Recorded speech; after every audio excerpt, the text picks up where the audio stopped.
안녕하세요. 마이웨이입니다. 주말 잘 보내셨어요? 어제 일요일 동안에 그렇게 큰 변동성이 또 나오진 않았는데 그래도 금요일부터 해가지고 이 비트코인이 좀 어느 정도 상승을 보이면서 그래도 좀 긍정적인 흐름은 나왔다라고 저는 생각을 해요. 그래서 오늘은 좀 우리가 투자하는 데 있어서 또 중요한 말씀을 한번 드리려고 합니다. 그러면 먼저 하나씩 좀 살펴볼 텐데 일단 이 비트코인이 지금 현재 42.2K 선을 또 보이고 있지만, 그런데 또 간밤에 어느 정도의 변동성이 또 있기는 했어요. 그래서 이 차트를 보시게 되면 어제 저녁부터 해가지고 이 비트코인이 하락을 해서 41.6K까지 또 터치를 한 다음에 아침 들어서 지금 이렇게 좀 회복을 해가지고 현재는 42.2K 선을 또 보이고 있는 겁니다. 그래서 어제 제가 이제 모처럼 또 주말 영상을 올렸는데, 그런데 그 댓글 중에 하나가 어느 한 구독자님께서 이제 비트코인 35K 하방 압력은 해소가 된 걸까요? 하고 또 질문을 주시기도 하셨어요. 그러면 또 이것에 대한 저의 생각을 말씀을 드려보면, 이 차트를 보시게 되면 지금 보시는 것처럼 대략적으로 한 38.6K 선을 찍고 지금 현재는 42.2K까지 올라왔는데 앞으로 다시 하락을 하지 않느냐, 사실 또 이것을 그 누가 정확히 알 수가 있겠어요. 그런데 우리가 좀 생각을 해본다라면 최근에 이렇게 이 하락 추세선 속에서 하락을 했던 그 대표적인 이유가 여러분도 아시는 것처럼 이 GBTC의 그레이스케이발 이 매도 압력이 또 계속 가중되면서 비트코인 가격이 하락을 했던 것인데, 근데 이제 이것이 보시는 것처럼 환매가 둔화가 되면서 이 매도 압력 역시 지금 해소가 되고 있다라는 소식이 또 전해지고 있습니다. 그렇기 때문에 지금 완화가 되고 있는 입장에서 다시 제가 이렇게 표시한 요 풀바이 존, 그러니까 가격대로는 한 35K에서 38K 요 사이에 여기에서 다시 진입을 하기에는 조금은 힘들지 않을까, 개인적으로는 또 이렇게 생각을 합니다. 하지만 지금 이 그레이스케이발 매도도 완화가 됐다는 거지 아직 완전히 또 끝난 것은 아니에요. 그렇기 때문에 약세는 좀 당분간 이어질 수는 있지만, 우리가 지금 이 가격 조정을 보게 되면 고점 대비 여기까지 하게 되면 대략적으로 21%니까 작년 한 해 동안 비트코인이 그 조정을 받은 조정 폭이 제가 평균이 한 20%라고 말씀을 드렸잖아요. 그러니까는 그것에 따른다면 이 가격 조정 폭은 어느 정도 충족을 했지만, 지금 이 기간 조정을 보면 지금 대략적으로 이때부터 이때까지가 지금 제가 정확히 안 찍어서 그렇지 오늘 기준으로 하게 되면 한 18일 정도 되거든요. 그러니까 아직은 한 달도 안 된 시점이기 때문에 약세의 이 기간 조정은 좀 더 지속이 될 수 있다라고 생각이 좀 들고, 그리고 만약에 요 제가 표시한 요 풀바이존, 그러니까 35K에서 38K 여기에 만약에 이 비트코인이 하락을 한다라면 그 하락의 재료는 지금 이 그레이스케이발 매도 압력이 이 하락의 재료가 아니라 뭔가 새로운 악재가 터지면서 그것이 이 하락의 재료로 사용이 되면서 요 풀바이 존에 진입을 할 수도 있다라고 저는 생각을 합니다.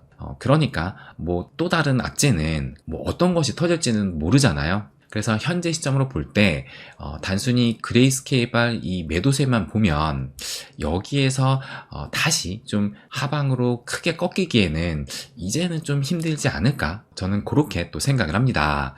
그래서 제가 어제 이 영상에서 이번 주말 동안의 상승이 좀 만족스럽지 못한 그 이유에 대해서 말씀을 드렸었는데, 그것은 이제 이더리움이 힘을 받지 못하기 때문이고, 또 이더리움이 힘을 받지 못하니까 전반적인 알트 역시 상승은 나왔지만 우리가 바라는 비교적 큰 상승은 나오지 않았다라고 말씀을 드리면서, 그래서 힘을 못 쓰는 주된 이유 중에 하나가 요 셀시우스발 매도 압력이 좀 거셌다라고 함께 말씀을 또 드리기도 했어요. 그래서 이 셀시우스발 매도세가 좀 완화가 되려면 조금 더 시간이 필요해 보인다라고 말씀을 드리면서, 그러면서 우선 제가 또 하나 말씀을 드린 것이 요 이더리움 비트코인 차트를 좀 주목을 하면서 최근에 이어지고 있는 이 하락세를 과연 끊어내는지 그곳을 좀 지켜보자라고 말씀을 드렸는데, 그런데 보시는 것처럼 어제 요 일봉이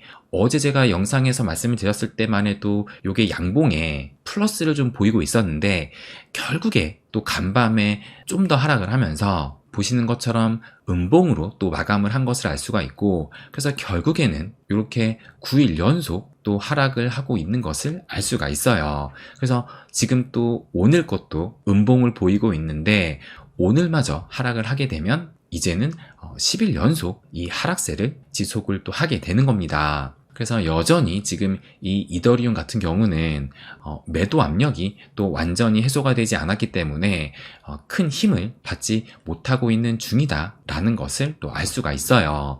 그런데 이런 상황에서 오늘 어떤 기사가 나왔었냐면, 보시는 것처럼 오늘 아침 8시에 나온 기사인데, 한 애널리스트가 이더리움이 새 랠리가 시작되기 이전에 무려 $1,000까지 하락 가능성이 전망이 된다라는 또 분석을 했다라고 합니다. 그러면서 구체적으로 뭐라고 했냐면, 여기 보시면 이더리움은 과거 패턴상 새로운 강세 단계 진입 전에 최소 2번의 저점 테스트를 거쳤다. 그래서 이에 따르면 앞으로 몇 달 안에 이더리움 BTC 거래 페어가 먼저 하락한 뒤 이더리움 USD가 하락할 것으로 보인다라는 또 얘기를 했다라고 합니다. 그렇다면 이와 같은 분석을 누가 했느냐? 그러면 이걸 보시게 되면 유명 암호화폐 애널리스트 벤자민 코인이라고 소개를 해요. 그래서 제가 몇 번 이 벤자민 코인이 분석한 그 자료를 또 말씀을 드리기도 했었는데, 근데 이분이 누구냐면 이분이 이제 주로 요 트위터에서 또 활동을 해요. 근데 이분이 여기 보시는 것처럼 인투 더 크립토버스 해가지고, 아마 아시는 분은 아실 텐데 이런 온체인 지표를 개발한 또 설립자이기도 합니다. 그러니까 이분도 암호업계에서 종사를 하면서 이제 온체인 지표를 또 개발을 했으니, 뭐 이분의 국적이 뭐 미국인인지는 모르겠지만 만약에 미국인이라면 미국판 주기형 대표다라고 또 볼 수 있다라는 겁니다. 그런데 이분이 오늘 또 이렇게 분석을 내놨지만 과거에는 어떤 얘기를 했느냐, 요것을 또 한번 보시게 되면, 보시면 2023년 10월 11일에 이때도 마찬가지로 이더리움이 2달 반 내로 $1,200 아래로 반납, 그러니까는 하락 가능성이 높다라는 얘기를 했었고, 그러니까는 이때도 지금과 똑같이 보시는 것처럼 이더리움의 장기 상승세가 본격화되기 전 조정은 필연적인데, 이더리움 주봉 차트에 이 로그 회귀 모델을 적용해서 지지선을 보게 되면 이더리움은 $600에서 $800까지 하락이 열려있다라는 이런 분석을 또 내놓기도 했어요. 그러면서 이 이더리움 뿐만 아니라 보시는 것처럼 마찬가지로 작년 10월 18일, 그러니까 요 시기가 요 비트코인 차트를 보시게 되면 10월 달이니까는 요때거든요. 그래서 이때가 이 비트코인이 본격적인 이런 상승을 하기 바로 직전에 한참 동안 이 하락 추세 속에서 머물고 있었을 요때인데, 근데 요때 또 알트코인들은 상당히 이 바닥을 찍는 코인들이 또 나오기도 했던 그 시점이기도 합니다. 그래서 요 시점에서 또 무슨 얘기를 했었느냐, 내년 반감기를 앞두고 비트코인이 $15,000까지 하락 가능성이 있다라는 또 이런 분석을 하기도 했었고, 그러면서 이때 내가 우려하는 것 중에 하나는 알트코인 시장에서 유동성이 고갈되고 있는 점이다. 알트코인의 구매력은 낮아지고 있고 어느 시점 이러한 현상이 비트코인에 영향을 미칠 것으로 보인다라는 이런 발언을 또 하기도 했습니다. 그러니까는 이 발언을 한 얼마 지나지 않아서 비트코인뿐만 아니라 알트코인 역시 비교적 큰 상승이 나왔던 거예요. 그런데 이분이 말하는 것을 좀 보게 되면, 지금 제가 이것을 벤자민 코인이라고 검색을 한 거거든요. 그런데 이분이 말하는 전망은 뭐 거의 대부분 이 상승보다는 하락, 그러니까 좀 부정적인 관점에서 바라본다는 것을 또 알 수가 있어요. 그래서 이걸 보시면 이때도 10월 23일, 심지어 이때는 이 비트코인이 좀 비교적 큰 상승이 나왔던 그 시점인데, 그때에도 비트코인이 본격적인 강세장을 시작하기 전에 조정이 또 전망된다라는 이런 얘기를 했었고, 또 이 기사, 이것은 이제 11월 8일 때 또 어떤 전망을 했느냐, 미국이 금리를 인하를 시작하게 되면 비트코인의 하락 가능성이 있다라는 또 얘기를 하기도 했습니다. 그러면서 또 며칠 뒤에 이제 이번에는 라울팔이 이더리움이 비트코인을 능가할 준비가 됐다라는 얘기를 했었는데, 그런데 이 벤자민 코엔은 이와는 상반된 전망을 내놨다라고 하면서 비트코인 도미넌스가 계속 상승을 하면서 이더리움을 포함한 알트코인은 뒤처질 것이다 라고 또 발언을 하기도 했습니다. 그리고 또 최근에는 1월 24일, 요것도 이제 며칠 전에 나온 기사인데, 비트코인이 반감기 전에 크게 조정받는 경향이 있다라는 이런 발언을 또 하기도 했어요. 그러니까 이분이 보는 시각은 전반적으로 좀 부정적인, 그러니까 상승보다는 이 하락에 이 초점을 맞춰서 발언을 좀 지속적으로 해왔다라는 것을 또 알 수가 있다라는 거예요. 그렇다면 또 오늘은 요런 이더리움이 $1000니까 지금이 $2200 선인데, 요 $1000라면 뭐 반토막도 더 난다는 얘기잖아요. 그럼 설령 이것이 사실이라 하더라도 우리가 투자하는 데 있어서 이것이 과연 도움이 될까? 라고 생각을 해봤을 때 저는 전혀 아니라고 생각을 합니다. 뭐 제가 전에도 말씀드렸지만 우리가 투자하는 데 있어서 이런 부정적인 관점보다는 긍정적인 관점이 돈을 벌기에는 훨씬 더 유리하다고 저는 생각을 해요. 그래서 뭐 투자 격언 중에 손실을 보지 않는 것이 또 중요하다라는 말이 있잖아요. 근데 저는 적어도 이 암호화폐 시장에는 이 손해를 보지 않는 투자가 사실상은 좀 맞지 않다라고 생각을 해요. 뭐 물론 손해보지 않는 것이 중요하긴 하지만 그 손해를 보지 않으려는 그런 투자 심리는 결국엔 이 시장에서 또 큰 상승을 가져갈 수 있는 그 가능성도 상당히 제한할 거라 생각을 합니다. 그렇다면 이런 부정적인 관점이 왜 도움이 안 되느냐 좀 구체적으로 말씀을 드리면, 제가 요 가오시안 채널을 종종 또 말씀을 드리기도 했는데, 그래서 얼마 전에 이 알트 시총, 그러니까 이더를 포함한 알트 시총이 비트코인과 전체 암호화폐 시총에 뒤이어서 보시는 것처럼 이 긴 하락 추세를 결국엔 이렇게 상승 채널로 전환을 했다라고 말씀을 드리기도 했었는데, 그런데 이것이 조금 전에 말씀드린 이더를 포함한 알트 시총이었어요. 그런데 또 이것을 보시게 되면 이번에는 이더까지 제외한 알트 시총을 보고 있는 건데, 그러니까 이것이 토탈3예요. 그런데 이 토탈3는 지금까지 이 하락 추세에서 상승 채널로 전환을 못하고 있다가 오늘 주봉이 새로 생성이 되면서 보시는 것처럼 이렇게 상승 채널로 전환이 된 것을 알 수가 있습니다.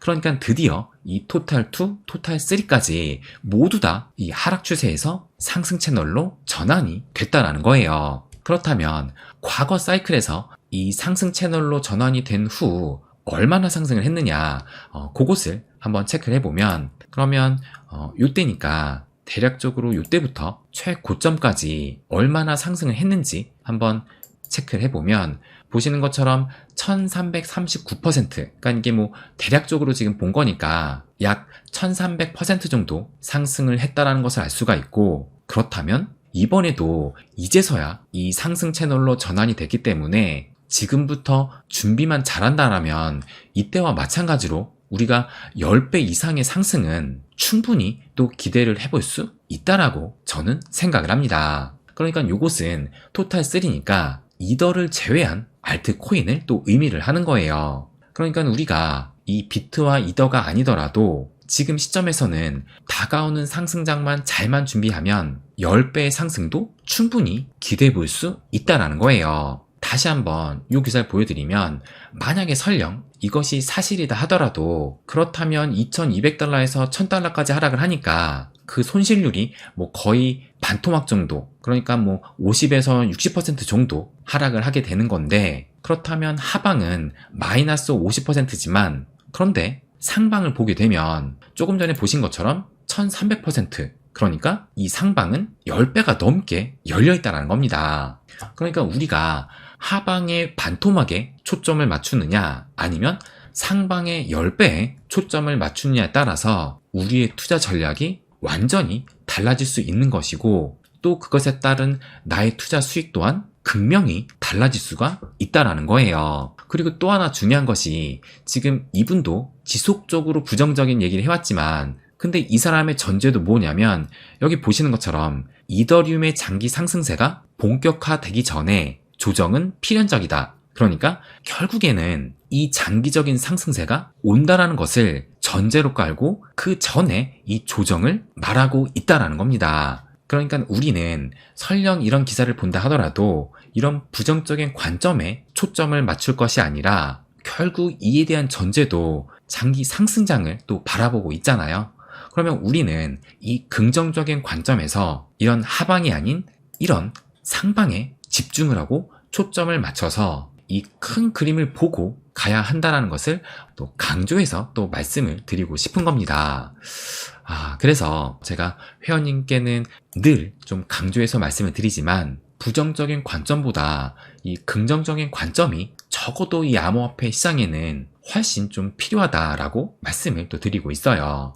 그래서 이것을 한번 보여드리면 현재 이 비트코인의 반감기 진행률이 보시는 것처럼 94%나 또 진행이 됐다라고 하면서 그러면 이것으로 좀 확대를 해서 보시게 되면 이렇게 반감기가 지난 이후에 보시는 것처럼 그 이후 이런 찐 상승들이 또 나왔고 그리고 요 검은색 점들이 지금 요 올타임 하이 그러니까 사상 최고가를 계속 찍었던 그 순간들을 이렇게 검은 점으로 표시를 해둔 것인데 보시는 것처럼 반감기가 지나고 나서 어느 정도 일정한 기간이 지난 이후부터는 이렇게 이 사상 최고가를 계속 경신하면서 암호화폐 시장이 좀 뜨거워질 거라는 것을 우리는 예상을 또 할 수가 있습니다. 그렇다면 지금 우리는 이만큼 중요한 이 반감기를 거의 목전에 두고 있다는 것이고 그렇다면 앞으로 빠르면 1년 안에 늦어도 2년 안에는 우리의 인생이 또 완전히 달라질 수 있는 그 기회를 또 맞이하게 될 거예요. 그런데 조금 전에도 말씀드렸지만 이제 상승 채널로 전환이 된 만큼 지금부터 얼마나 잘 또 단단히 준비하느냐에 따라서 내 인생이 달라질 수 있느냐 이것이 결정이 될 것이라 생각을 합니다. 그래서 내가 이 시점에서 어디에 초점을 맞추느냐 부정적인 관점이냐 긍정적인 관점이냐 이 관점의 차이가 앞으로의 내 인생을 완전히 바꾸게 될 거라고 이것을 강조해서 또 말씀드리고 싶습니다. 네, 그럼 오늘은 여기까지 하겠습니다. 항상 제 이야기 끝까지 들어주셔서 감사드립니다. 부자가 되는 길, My Way.